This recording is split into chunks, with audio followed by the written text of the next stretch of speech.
नमस्कार साथियों, श्रीकांत संविधान की एक क्लास में आपका स्वागत है। आज हम लोग संविधान में 1947 और संविधान निर्माण की प्रक्रिया को देखेंगे, क्योंकि उसके पहले तक लगभग संविधान निर्माण तक हम लोग पहुंच चुके हैं। थोड़ा थोड़ा पिछले क्लास में बता दिए थे। 3-4 दिन का थोड़ा सा गैप हो गया था, तबीयत कुछ ठीक नहीं थी, इस वजह से आप सबके सामने दोबारा नहीं आ पाए थे। लेकिन अब हम लोग देखेंगे संविधान निर्माण की प्रक्रिया, प्रॉपर तरीके से संविधान निर्माण की प्रक्रिया। जैसे मैंने अपने पिछले 2 क्लास में, ये जो संविधान निर्माण की प्रक्रिया है थोड़ा सा ये कठिन है। कठिन का मतलब थोड़ा सा टेक्निकली है कि कितने चुनाव होते हैं, कितने लोग आते हैं, क्या कैसे होता है, कितनी समितियां बनती हैं, उसी में अंतरिम सरकार का गठन होता है। ठीक है, ये सब सारी चीजें मैंने बता दी थी पिछले क्लास में। ठीक है, तो अब आज की क्लास में क्या होना है? आज की क्लास में होना है भारतीय स्वतंत्रता अधिनियम। प्रॉपर तरीके से हम देखेंगे भारतीय स्वतंत्रता अधिनियम। पहले मैं आज बता देना चाहता हूं, खत्म कर देना चाहता हूं। ठीक है, इसके बाद फिर भारतीय स्वतंत्रता अधिनियम 1947। ठीक है, ये जो भारतीय स्वतंत्रता अधिनियम है ये आता है। ठीक है, इसके बाद फिर क्या क्या होता है, इसमें क्या क्या कह सकते हैं कि धाराएं होती हैं, कुछ विशेष नहीं होता। जैसे मैंने अपने पिछली क्लास में बताया था कि इसमें कुल मिला के ब्रिटिश सरकार के शासन को समाप्त करने की मोटा मोटा बात कही जाती है, और एक प्रकार से उसको लिखित रूप में, औपचारिक रूप से, लिखित रूप से वो एक्ट आ जाता है। मैंने पिछले अपने लेक्चर में बताया था कि 20 फरवरी को प्रधानमंत्री एटली, जो प्रधानमंत्री एटली रहते हैं, कब? 20 फरवरी 1947 को, ये लिख लीजिएगा आप लोग, एटली घोषणा होती है, बड़ी प्रसिद्ध घोषणा है ये। एटली, क्लेमेंट एटली रहते हैं, ब्रिटिश प्रधानमंत्री रहते हैं। पिछले लेक्चर में मैंने बता दिया था, जल्दी से मैं बता दूं आपको। ठीक है, ब्रिटिश प्रधानमंत्री रहते हैं, इनकी घोषणा होती है। घोषणा क्या होती है कि ये जो है भारत की सत्ता को, यानी कि भारत को कब तक छोड़ देंगे? जून 1948 तक। जून 1948 तक ये भारत को स्वतंत्र कर देंगे, यानी कि भारतीय सत्ता को भारतीयों के हाथ में देके, भारतीय सत्ता को भारतीयों के हाथ में देके ब्रिटिशर्स अपनी सत्ता को छोड़ देंगे, समाप्त कर देंगे, वापस चले आएंगे। ठीक है, भारतीयों के हाथ में दे देंगे, ये इन्होंने कहा। इसी वजह से मैंने पिछले लेक्चर में बताया था कि मार्च 1947 में फिर कौन आता है?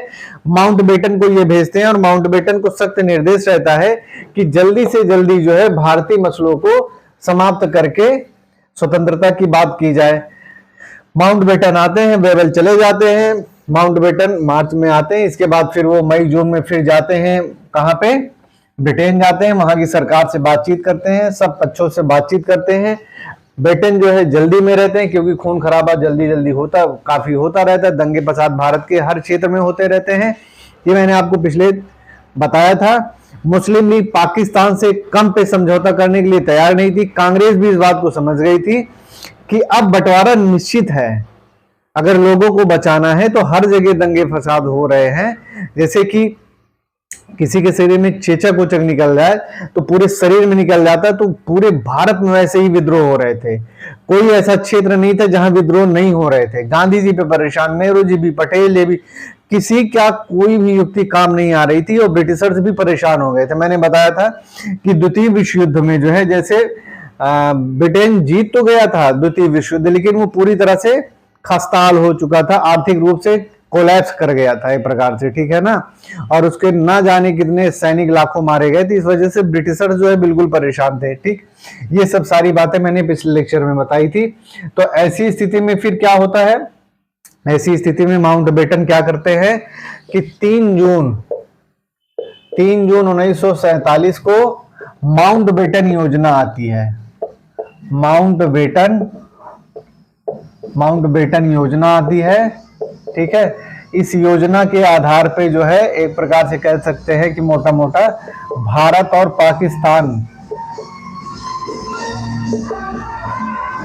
पाकिस्तान नामक 2 नए देश की उत्पत्ति होती है। उसमें बताया जाता है कि ठीक है, अगर इसको रोकना है तो ऐसा करना पड़ेगा।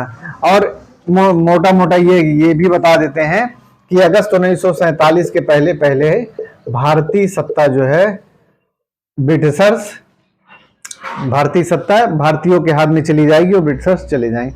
माउंटबेटन योजना को ही क्या कर दिया जाता है कि संसद में, ब्रिटेन की संसद में भेज दिया जाता है और वहां पे जो है क्या हो जाता है, जैसा मैंने बताया था कि 18 जुलाई 1947 को ऊपरी सदन से पास हो जाता है। इसके बाद ये कानून हो जाता है। उसमें ये लिखा रहता है 15 अगस्त 1947 को दो नए स्वतंत्र संप्रभु देश भारत और पाकिस्तान, ठीक है। यही जो एक्ट रहता है जो पहले निचले सदन में 4 जुलाई को आता है और ऊपरी सदन में 1947 को आता है। इसमें यह बाकायदा इस एक्ट में रहता है कि 15 अगस्त 1947 तक भारत ब्रिटेन से स्वतंत्र हो जाएगा और सत्ता भारत पाकिस्तान के हाथों में चली जाएगी। वो जैसा भी चाहेंगे वैसा करेंगे, ठीक है। अब इस एक्ट में जो भारतीय स्वतंत्रता अधिनियम है ये है क्या, वही मैं अब आपको बता रहा हूं कि भारतीय स्वतंत्रता अधिनियम का ये जो एक्ट 18 जुलाई 1947 को ब्रिटिश संसद से पास होता है तो उसमें क्या क्या रहता है। इसमें पहली बात यही रहती है कि इसने ब्रिटिश सरकार, ब्रिटिश शासन को भारत में 15 अगस्त 1947 तक, ठीक है, ब्रिटिश शासन को भारत में 15 अगस्त 1947 तक समाप्त करने की बात कहता है, समाप्त करने की बात है। पहली बात तो यही है, ठीक है। दूसरी बात क्या है, इसमें क्या है, इसमें यह है कि भारत का विभाजन 2 स्वतंत्र राष्ट्रों में कर दिया गया। भारत का विभाजन ये 1947 में बाकायदा लिखा हुआ है, भारत का विभाजन 2 स्वतंत्र राष्ट्रों में, भारत और पाकिस्तान नामक 2 नए देशों के रूप में कर दिया गया है, ठीक है। इसके बाद क्या हो गई दूसरी बात, मतलब साथ में इसके और भी ये भी है कि अगर दोनों देश चाहें, दोनों देश में से कोई भी देश या दोनों देश राष्ट्रमंडल से स्वतंत्र रह सकते हैं, राष्ट्रमंडल से स्वतंत्र रखने की इच्छा होगी, ठीक है। फिर अगली बात क्या है, जो यहां पे अगली बात है, इसने वायसराय का पद समाप्त कर दिया। जो वायसराय चला आ रहा था, 1947 का एक्ट है, वायसराय का पद समाप्त कर दिया गया, समाप्त कर दिया गया, ठीक है। वायसराय का पद समाप्त कर दिया गया और उसके स्थान पे क्या होता है, उसके स्थान पे 2 जो नए स्वतंत्र देश रहते हैं, डोमिनियन स्टेट्स स्वतंत्र देश रहते हैं, भारत और पाकिस्तान, उनका जो है राज्यों में गवर्नर जनरल के पद का एक सृजन होता है। वो सृजन नियुक्ति कौन करेगा, जो नए देश हैं, जो नए देश बन रहे हैं, उनकी जो कैबिनेट रहेगी, यानी कि जो मंत्रिमंडल रहेगा वो उन गवर्नर जनरल की नियुक्ति करेगा, ठीक है। ये मोटा मोटा रहता है, यानी कि देश स्वतंत्र हो गया 15 अगस्त, ठीक है। उसके बाद जो भारत का कैबिनेट रहेगा वो एक गवर्नर जनरल के पद का सृजन करेगा, पाकिस्तान का एक अपने गवर्नर जनरल का पद सृजन करेगा। ये मोटा मोटा है, ठीक है। गवर्नर जनरल का पद अभी भी बनेगा, मगर उसकी नियुक्ति कौन करेगा, जो स्वतंत्र भारत के कैबिनेट मिनिस्टर्स हैं वो लोग बनाएंगे, ठीक है। ये तो होना था, ठीक है, समाप्त कर दिया गया, मैं लिख दे रहा हूं। लेकिन दोनों देशों में या दोनों राज्यों में एक गवर्नर जनरल के पद का सृजन किया गया। ये इंपॉर्टेंट है, इसी आधार पे आप देखते हैं सृजन किया गया, ठीक है ना। जो आप लोग पढ़ते हैं कि स्वतंत्र भारत का प्रथम और अंतिम विदेशी गवर्नर जनरल कौन था, तो वो लॉर्ड माउंटबेटन था, ये बात है। फिर आप देखते हैं स्वतंत्र भारत का प्रथम भारतीय गवर्नर जनरल कौन था, वो कौन है, वो श्री राजगोपालाचारी रहते हैं, श्री राजाचारी रहते हैं, दोनों में अंतर है, ठीक है ना। स्वतंत्र भारत का प्रथम और अंतिम ब्रिटिश गवर्नर जनरल कौन है, तो माउंटबेटन होगा। लेकिन प्रॉपर तरीके से पहला भारतीय गवर्नर जनरल कौन होगा, तो राजगोपालाचारी हो रहे हैं। ठीक है, ये अंतर है।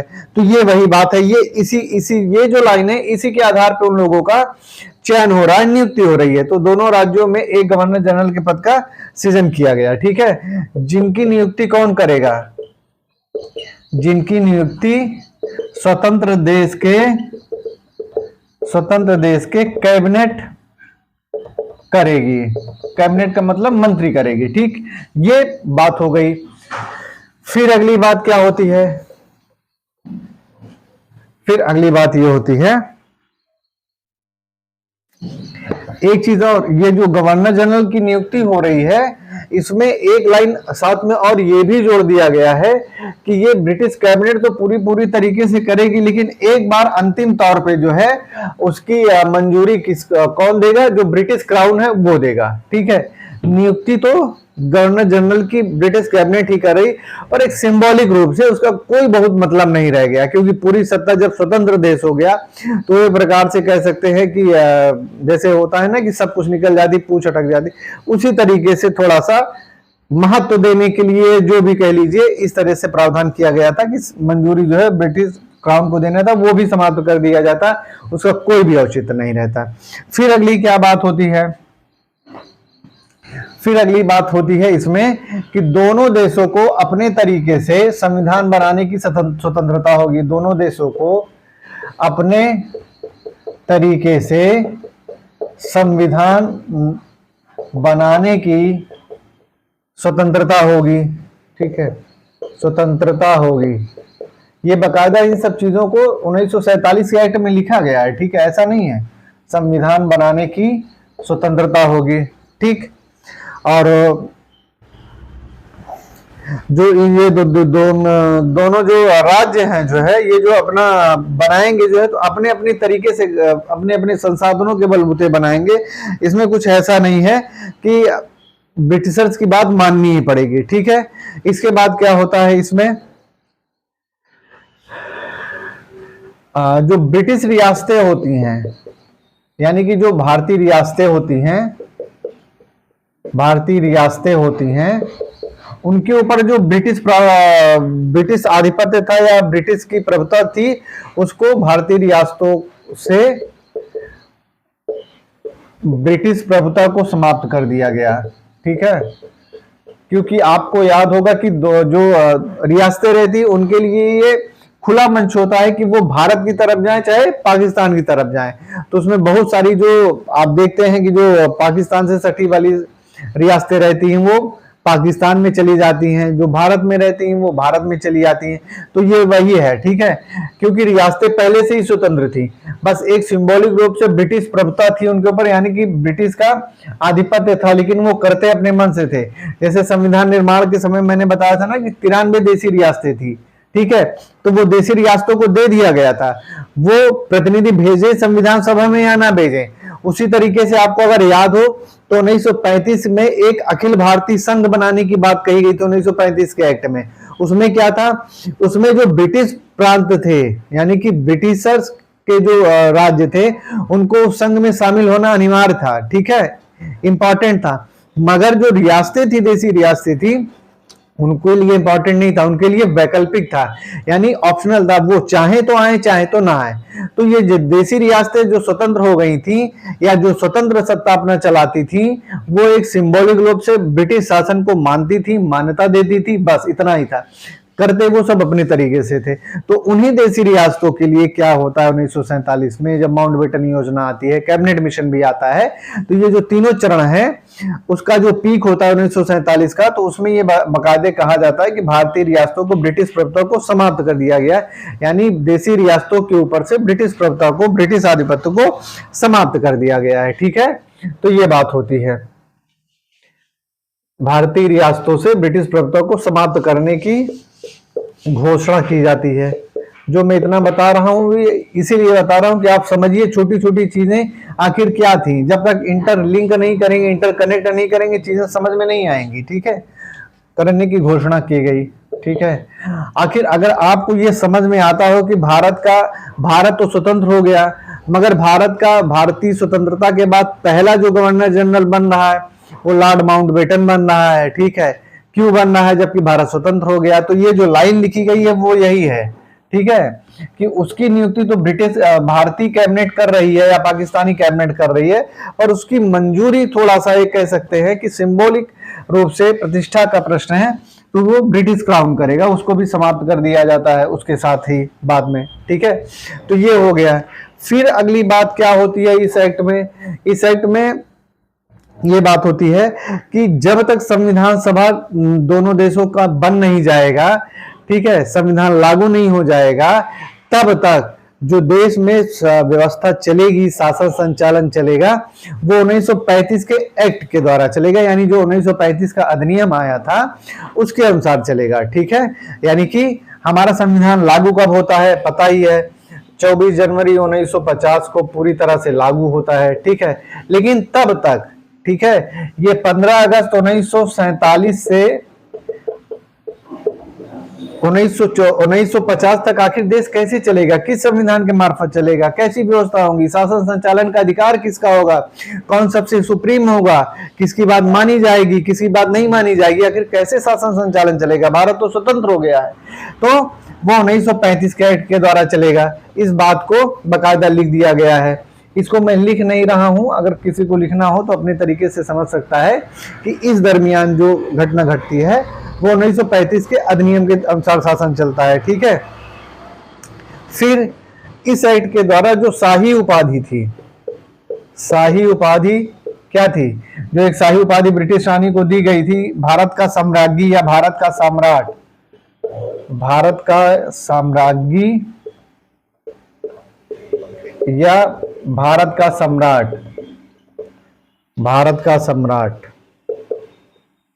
सम्राट, शाही उपाधि को समाप्त कर दिया गया, समाप्त कर दिया गया, ठीक है। ये हो गया, समाप्त कर दिया गया है। फिर क्या होता है? कुल मिला के ये मोटा मोटा है, अब इसमें है तो बहुत सारी बातें, पर वो आपके काम की नहीं है। ये इतनी चीज जो 10-11 पॉइंट मैंने बताए हैं, ये आपके काम की चीजें हैं जो आती हैं, ठीक है।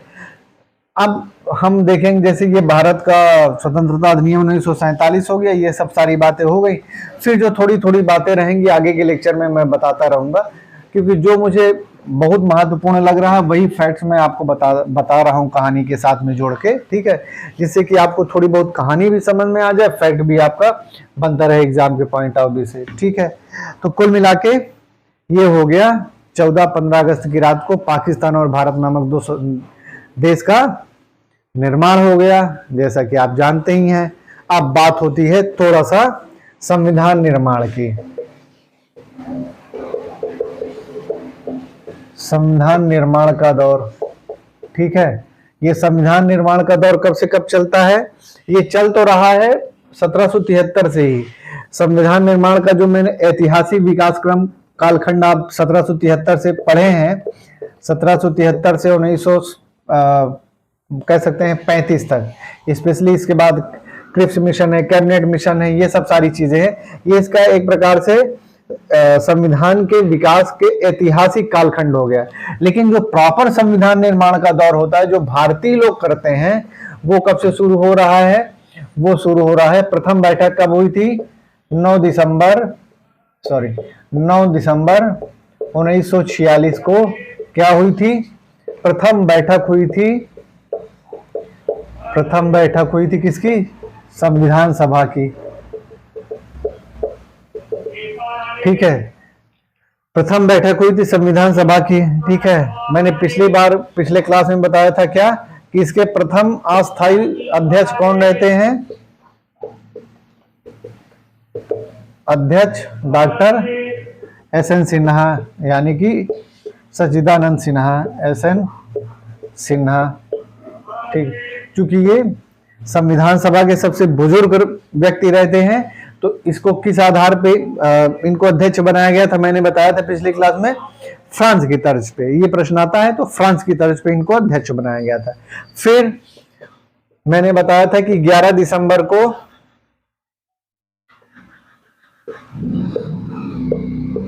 11 दिसंबर को अस्थाई अध्यक्ष प्रथम कौन बनते हैं?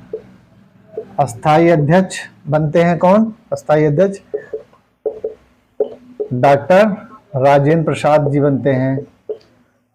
11 दिसंबर को अस्थाई अध्यक्ष डॉक्टर राजेंद्र प्रसाद चुने जाते हैं। ठीक है, यही फिर अध्यक्ष रहते हैं। फिर मैंने बताया था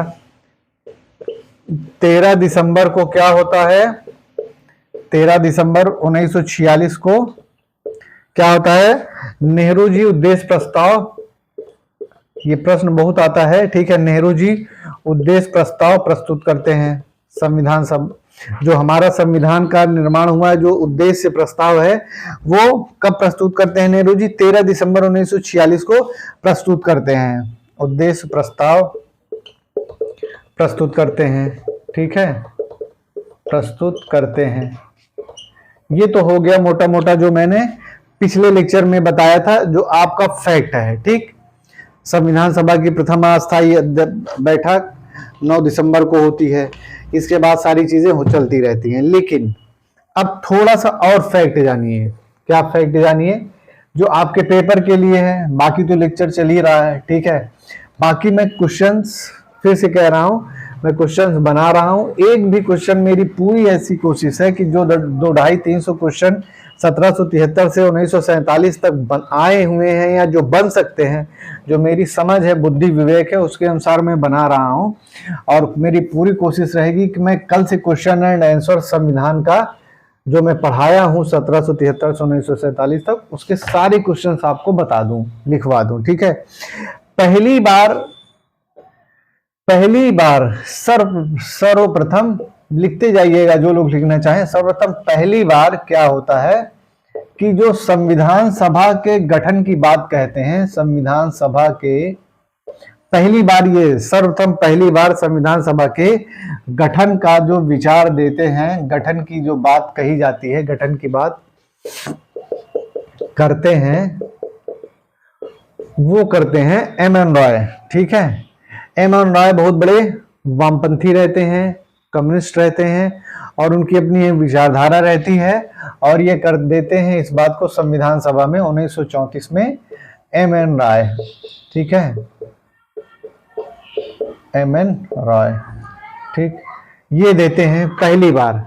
ठीक है, जब 1934 में ये पहली बार दे रहे हैं, फिर 1935 में ही भारतीय राष्ट्रीय कांग्रेस जो है आधिकारिक तौर पे मांग करती है। ठीक है, ये 1934 में कह रहे हैं। 1935 में जो कांग्रेस रहती है, संविधान सभा के गठन की आधिकारिक मांग करती है, आधिकारिक मांग करती है। ठीक है, ये यानी कि 1934 से शुरू हो रहा है। ठीक है, फिर क्या होता है?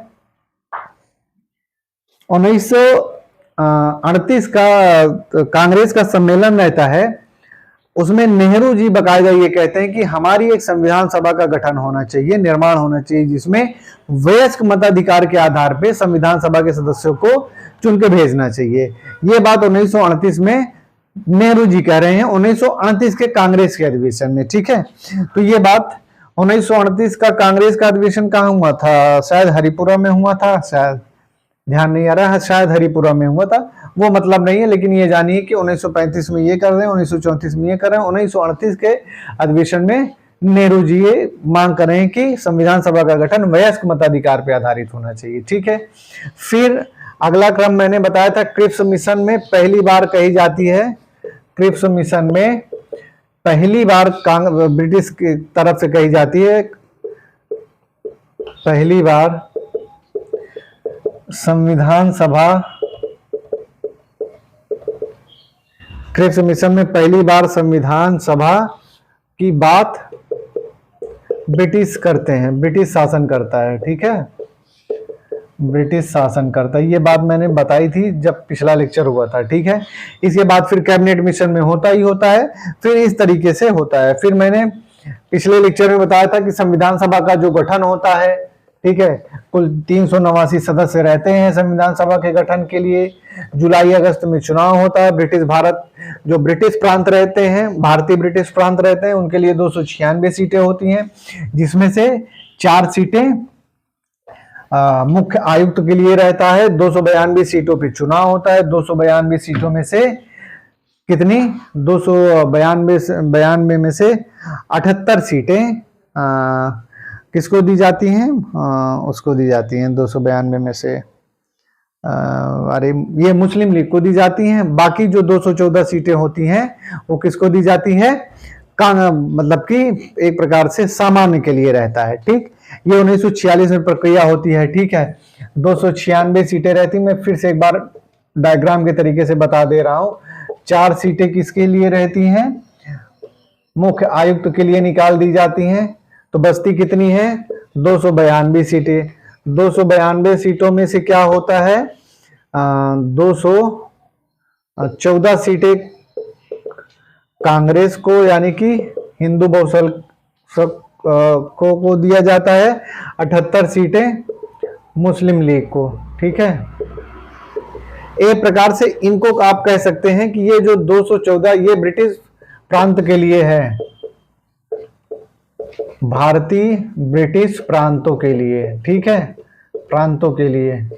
इसी में से 93 सीटें अगर आप देसी रियासतों के लिए है।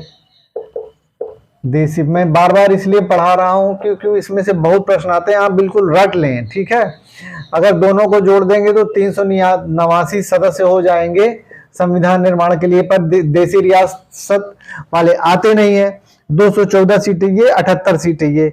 चुनाव होता है जुलाई अगस्त में। कांग्रेस कितने पे जीत करती है, 208 सीटें कांग्रेस जीत लेती है। ठीक है, कांग्रेस जीतती है। जुलाई अगस्त में चुनाव होता है संविधान निर्माण के लिए। ठीक है, और 78 में से 73 सीटें मुस्लिम लीग जीत लेती है, मुस्लिम लीग जीतती है। ठीक है, ये पूरा मैं आपको बता दे रहा हूं एक प्रकार से। इसके बाद जो 15 सीटें बच रही हैं, तो 15 सीटें क्या होता है कि 15 सीटें छोटे दल वाले जीत लेते हैं, छोटे समूह। 15 सीटें छोटे दल वाले जीत लेते हैं, छोटे दल वाले जीतते हैं। ठीक है, तो ये हो गया पूरा स्ट्रक्चर आपका। संविधान निर्माण के समय में कितने सदस्यों को चुना जा रहा है, कितने कौन कहां से जा रहे हैं, कितनी सीटें रहती हैं, 389 सीटें रहती हैं। 93 सीटें देशी रियासतों के लिए रहती हैं, इनके लिए वैकल्पिक रहता है, ये आए या ना आए कोई मतलब नहीं है। ठीक है, सरकार से लेना देना नहीं है। 296 सीटें रहती, 4 सीटें चीफ कमिश्नर के लिए छोड़ दी जाती हैं प्रांतों के लिए। 292 सीटें रहती हैं भारतीय ब्रिटिश प्रांत के लिए। 214 सीटों पे सामान्य और 78 सीटों पे अल्पसंख्यकों के लिए दिया जाता है। 214 सामान्य सीटों में से 208 सीटें कांग्रेस जीत लेती है। 78 सीटों में से 73 सीटें मुस्लिम लीग जीतती है। बाकी जो 15 सीटें बचती हैं वो कौन जीतता है, छोटे दल जो रहते हैं। यह हो गया है प्रकार से बात। ठीक है, ये हो गया एक मोटा मोटा, पूरी तरीके से मैंने बताने की कोशिश की है। और चुनाव कैसे होता है, किस आधार पे होता है, मैंने बताया था कि जो प्रांतों की विधानसभाएं होती हैं वहां से सदस्य चुन के एकल संक्रमणीय मत, आनुपातिक मत प्रतिनिधित्व के द्वारा आते हैं। चुनाव कैसे होता है, अवयस्क, वो अप्रत्यक्ष होता है। ठीक है, वयस्क मताधिकार नहीं होता है। ठीक है, फिर से मैं बता दूं, वयस्क मताधिकार नहीं होता है। वयस्क मताधिकार पर आधारित चुनाव नहीं होता है, चुनाव नहीं होता है। ये सब फैक्ट हैं। ठीक है, जो आते हैं फिर आप लोग फंस जाते हैं। चुनाव कैसे होता है, चुनाव अप्रत्यक्ष होता है, अप्रत्यक्ष होता है। ठीक है, एकल संक्रमणीय आनुपातिक प्रतिनिधित्व के आधार पे, प्रतिनिधित्व के आधार पर चुनाव होता है, आधार पर होता है। कहां चुनाव होता है, ब्रिटिश प्रांतों को, जो प्रांत होते हैं प्रांतों की विधानसभाओं, विधानसभाओं में निर्वाचित सदस्य अपने प्रतिनिधि को चुनकर संविधान सभा में भेजते हैं, चुनकर संविधान सभा में भेजते हैं। अगर आपको याद हो तो मैंने पिछली जो क्लास हुई थी उसमें मैंने इस बात को बकायदा बताया था कि जैसे आज के समय में आप राज्यसभा का चुनाव होता है, बिल्कुल वैसी ही प्रणाली थी। राज्यसभा में इनडायरेक्ट चुनाव होता है, डायरेक्ट चुनाव होता नहीं है। चुनता कौन है राज्यसभा के सदस्य को? जो प्रांत की जो विधानसभाएं होती हैं। कौन चुनता है? जो एमएलए होते हैं, जिन एमएलए को हम लोग वोट दे के भेजते हैं विधानसभा में, वही एमएलए साहब राज्यसभा के सदस्यों को चुनते हैं। कैसे चुनते हैं? अप्रत्यक्ष चुनते हैं। हाँ, बस थोड़ा सा अंतर है, हम जो विधानसभा में भेजते हैं वो वयस्क मताधिकार होता है, ठीक है। बस वहां पे एक क्या अंतर था कि वो जो चुनाव संविधान सभा के लोगों का हो रहा है वो वयस्क मताधिकार पे नहीं हो रहा है, ठीक है। तो ये एक प्रकार से अभी सब कुछ वोट देने का अधिकार नहीं है, ठीक है। यानी कि गिने चुने ही लोगों को वोट देने का अधिकार है। वो पूरा पैरामीटर है कि ऐसे ऐसे ही व्यक्ति जो इस वाले हैं वही लोग वोट दे सकते हैं प्रांतों में, ठीक है। तो ये स्थिति होती है, ये अंतर होता है। बाकी पूरी प्रक्रिया वैसी है जैसे आज आपके राज्यसभा का सदस्य के लिए चुनाव होता है, बिल्कुल वैसी ही प्रक्रिया है, ठीक है। तो ये बात को आप समझ लीजिए कि ऐसी ही व्यवस्था होती है, ठीक है। वयस्क मताधिकार पर आधारित चुनाव नहीं होता है, चुनाव अप्रत्यक्ष होता है, कंसंक्रमणीय आनुपातिक प्रतिनिधित्व के आधार पर होता है। प्रांतीय विधानसभाओं के जो निर्वाचित सदस्य होते हैं अपने प्रतिनिधि को चुनकर संविधान सभा में भेजते हैं, ठीक है। ये बात है। फिर क्या होता है? जो वर्ग होता है, तीन प्रकार के वो प्रातिनिधिक सामुदायिक वोट देने वाले होते हैं या बंटवारा होता है सांप्रदायिक लोगों में। कौन कौन लोग होते हैं? तीन प्रकार के कौन कौन होते हैं? ये होते हैं, एक तो सामान्य होते हैं, मुस्लिम होते हैं और सिख होते हैं, ठीक है ना। ये तीन तरह के सामुदायिक लोग रहते हैं, ठीक। मुस्लिम, सामान्य, मुस्लिम और सिख, ये तीन तरह के लोग होते हैं। जनसंख्या के अनुपात में इनका बंटवारा होता है। इन्हीं जो तीन जनसंख्या के समुदाय हैं इन्हीं के आधार पे बंटवारा होता है और ये तीन समुदाय होते हैं, ठीक है। इन्हीं के द्वारा जो है कह सकते हैं कि उस पूरी व्यवस्था को लागू किया जाता है, ठीक है। तो तीन सामुदायिक लोग रहते हैं।